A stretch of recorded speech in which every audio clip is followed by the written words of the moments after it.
Thank you very much. Well, Ronald Reagan said, if it moves, tax it. If it stays moving, regulate it. And if it stops moving, subsidize it. And everybody who's a startup first meets that by paying tax. Not long after, they're probably going to meet regulation, and then they're going to find that the incumbents have wonderful ways of getting subsidized. And whether you look at innovation in any market, that's a pretty common pattern that we see. And basically, regulation is central to everything we do nowadays, but it's particularly important in financial services. These are just 6 headlines from the last week, and all of them show how regulation is looking at or involved in innovative online or financial services technology. 7 of our speakers already today have spoken about this. Jacob de Geer from iZettle said it can be harder to sort out regulation than sorting out your hardware because you have so little control over what regulators decide. Errol Damelin talked about the surge of regulation post-2008, and many other speakers have referred to it. And so we find ourselves in an era where politicians, I think, have lost confidence in the post-Thatcher, post-Reagan pro-market consensus and are much more inclined to intervene rather than to trust markets and to trust private business. And this is a huge challenge, I think, for anybody involved in the private sector, particularly those involved in startups. So on this screen, I have 3 completely different markets. Estate agents, second-hand car dealers, and banks. And they have 3 things in common. Who can tell me at least what one of those 3 things is? Trustworthiness. Are they trustworthy? One of the things they have in common is they're all held in pretty low esteem by consumers. Estate agents, I think it's very difficult to find people who have a good word to say about them. Banks, we know our reputation is over. And second-hand car dealers sort of come with plumbers at the bottom of all the sort of consumer, or the top of all the consumer complaint tables. What else do they have in common? They're fundamentally untransparent. Yes, that's also true. It wasn't where I was going to go with my second one, but I'll add that to the list. The second one, they're all involved in intermediation. They're all matching buyers and sellers. And they're all doing it in a very traditional way. And the third thing they have in common is they're all ripe for disintermediation. You would think all of these markets are absolutely ripe for the internet, for new technology to come along and blow these markets open. Let's think about what happened with estate agents. In 2007, Tesco, a large retailer in this country, decided it was going to enter the estate agent market. Set up a business, it was going to match buyers and sellers for £200. Tesco did not understand the Property Misdescriptions Act, a piece of consumer protection legislation passed in 1991, meant that they had to authenticate each property description that they would put online. Their business model did not involve sending people out to inspect properties. In 2008, Tesco sold that business. OFT, which was responsible for enforcing that piece of legislation, was unhappy to be in the position of stopping a new business. We're a pro-competition body. So finding consumer protection regulation that was in the way of competition, we recommended to the government to get rid of that legislation. It is currently being repealed. It'll be repealed by the end of this year. But that's 6 years later. So that's quite a big obstacle to getting your business to succeed. Let me turn to used cars. So in America, Tesla has wanted to try and sell directly to consumers. And 48 states have restrictions that either ban or restrict direct sales by car dealers to the public. And it results in really, really bizarre results. So for example, in Texas, Bob Glazer, the president of the North Carolina Automobile Dealers Association, said, it's consumer protection. And why we say that is a dealer who has invested a significant amount of capital in a community is more committing to taking care of that area's consumers. And so they're getting their local state regulators to put laws in place that stop online trading.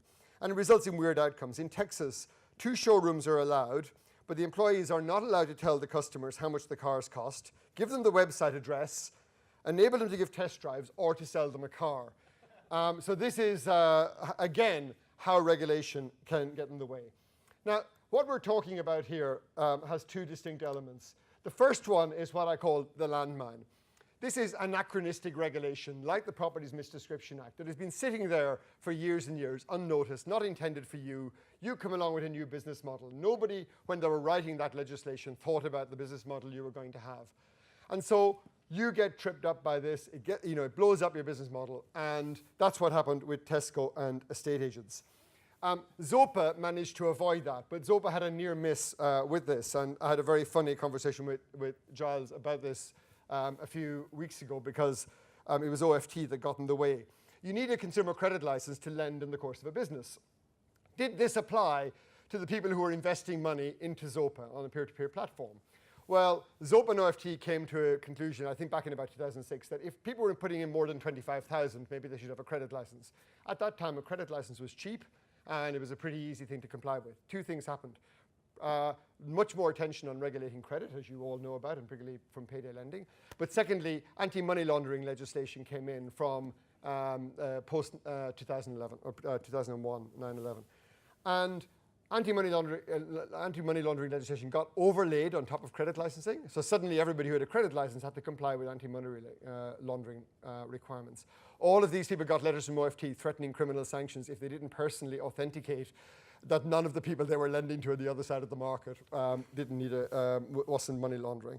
The issue is not fully resolved, but basically it hasn't put Zopa out of business. But it's so important to think about these landmines. So that's the first thing you need to worry about. The second thing you need to worry about is the incumbents lobbying the regulator to put obstacles in your way. You want to get to your customers. Now, this is not as extreme as Yori's example of helicopters and machine guns coming down. So I've used a less extreme metaphor of just putting barbed wire across your path. But this is what the car dealers are doing in America and to try and stop companies like Tesla to operate. This is what's happening if you look at what's happening with Uber. And Rich's lovely example of Lyft in California is a nice alternative point. But Uber and Airbnb are having lots and lots of problems now with regulators. Why is Airbnb having problems? Well, if you're selling 10 million rooms on a share basis, you're massively increasing the supply of hotel rooms. It's good for consumers on both sides of the chain. It's good for the economy. It's probably good for economic growth. It's really bad for hotels, and it's really bad for tax. Going back to that Reagan quote, in the city, where the city authority collects tax from hotel owners. How does a company like Airbnb deal with that? At the moment, they're sending out statements to their letters in New York, warning them about some of the legal risks. That's not a good thing for you to have to do with your customers. Uber is facing similar restrictions. In Miami, a minimum $80 fare has been set for picking up with a limo, and you're not allowed to pick up within 60 minutes of making a reservation. Those of you who use Halo, as I do, will know that that would probably kill your market, that type of regulation. So whether it's by accident or design, this type of regulation can really harm you. If it doesn't put you out of business, it can sap your energy, it can damage your consumers' confidence in your ability as a platform, and it may also undermine investor confidence in what you can do. So you need to think about it and need to sort out what your strategy is towards it. Now, in contrast to that, regulation can also be a bridge between you and your consumers. And several people have talked about this today. Regulation can be a friend in terms of giving a stamp of approval, authenticating your platform as something people can use. It can help build trust. Jeff Lynne of Cedars talked about its role in keeping cowboys out of the market. It can also be incredibly important in terms of access to essential infrastructure. If you think about payment systems, access to the bank's payment systems is a bit like access to the fiber optic cables that BT has if you want to be a telecom operator. And Tom Bloomfield talked this morning about the 4 different regulations that had better enabled go cardless to operate in the market. So regulation can be hugely empowering. And the UK, in general, I think is a very positive place in several of these regards. First of all, lots of old laws are not enforced. For example, there are laws that could potentially be damaging to businesses like Airbnb and One Fine Stay. They tend not to be enforced. You rarely see government getting involved in fair competition issues to protect incumbents in the way, for example, you do in France. If you look at the French government trying to regulate Skype as a telecom business for fair competition reasons, or recently saying Amazon can't have free delivery of books to protect fair competition with traditional booksellers. You don't see as much of that type of regulation in the UK. Capture is often recognized. So, for example, the estate agents in 2008, they hired Brian Carlsberg, a predecessor of mine at the OFT, to do a report on them saying why the existing model of a state agency should be regulated and put into statute so that nobody could ever do anything other than via the existing model of a state agency. And the government rejected that claim. The Financial Conduct Authority, which is new, has a competition remit. Some parts of government, the Treasury, OFT, number 10, generally support entry and disruption. There's a regulatory policy committee at the Cabinet Office that has a presumption in favour of new entry. And I think it's really important that the Financial Conduct Authority has that type of presumption in favour of new entry. The big risk in financial regulation is it gets captured by the incumbents, and we end up with that sort of barbed wire situation. So it's so important that there is a presumption there in favour of new entry. So just to bring this back to you and your business and what you should do and what you should take from this. So first thing to say, I think there's no rule book on this. It's going to vary for each individual business, but there are a few what I would call general lessons you should take from the experience of others in adjacent markets where disintermediation has been tried and in financial services. And they fall around all of these three. The first is to scan the landscape and think what landmines might be there, what might trip us up that wasn't really intended for us. The second is think about how your incumbents are going to react to you and how they might leverage the regulatory system against you. Basically, lots of businesses think, I'm small, they won't notice me, and that's fine. But to be perfectly honest, if you've got any ambition, you want to be big enough that the regulator is going to worry about you, or at least be aware of you. So even though there's nobody here from the regulatory system today, basically the FCA is closer to level 39 than Washington is to Silicon Valley, and they will pay attention to bigger players as they get bigger. And you need to think about what are the incumbents going to do to block you, and how are you going to counter that. And then the third thing you need to do, thinking about the bridge, what do you need to get access to your customers? What do you need to build your brand in terms of regulation as an enabler?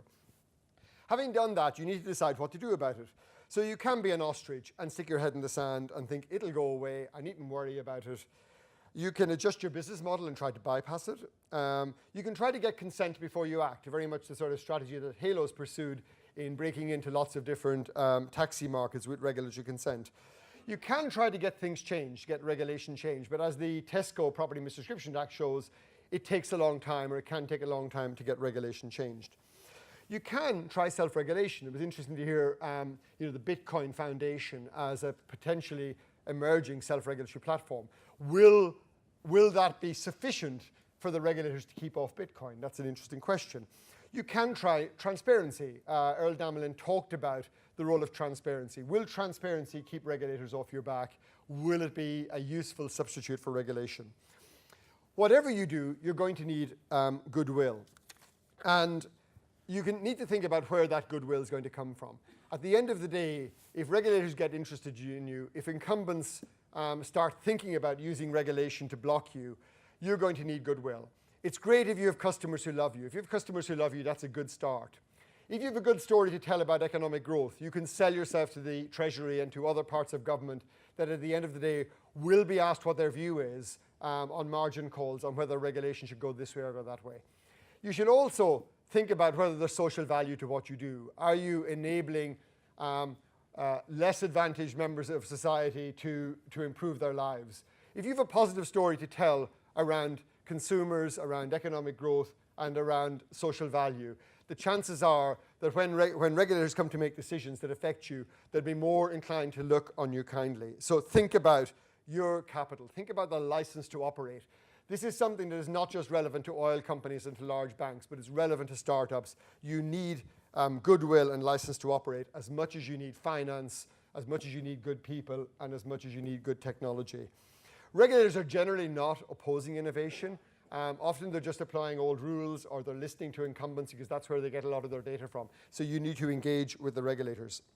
In conclusion, this regulation is not going away. It's not just post-2008 financial services regulation. It's not just anti-money laundering. It's going to be privacy. It's going to be lots of other issues. And the more revolutionary innovations in this space, the more regulators are going to get interested in it. And just because regulators do things with a lag doesn't mean they don't do it with a certain amount of ferocity at the end of the day. And so you need to think about that and build it in and make your voice heard in the process. Thank you very much.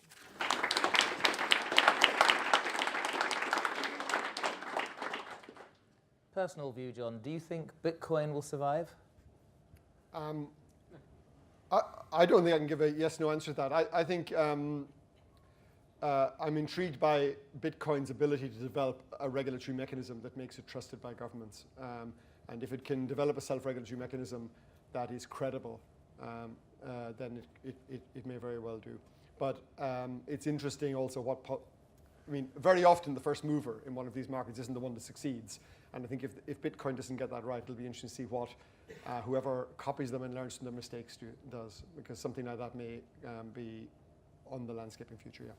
And it's a bit of a cliche and not always fair, but there's this idea out there that the regulator always comes in too late and then too heavily because they don't necessarily understand the mindset of the entrepreneurs. Is that fair?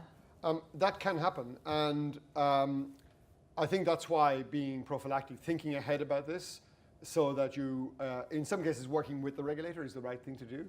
But it's quite difficult to work with regulators because regulators are used to working with large institutions, not with fragmented entrepreneurs. Number one. And the second thing is that anybody who's an entrepreneur has a vision for the future that's different than the existing one. And that's something regulators find very, very difficult to grapple with. So there are strategies you can pursue, but I do think there is always the risk that when regulators come in, they will come in too heavy. And you can see examples where everybody suddenly clambers in, and it's not just regulators, the media, everybody else, and it becomes quite a tough spot. Thank you for sharing. John Fingleton, thank you.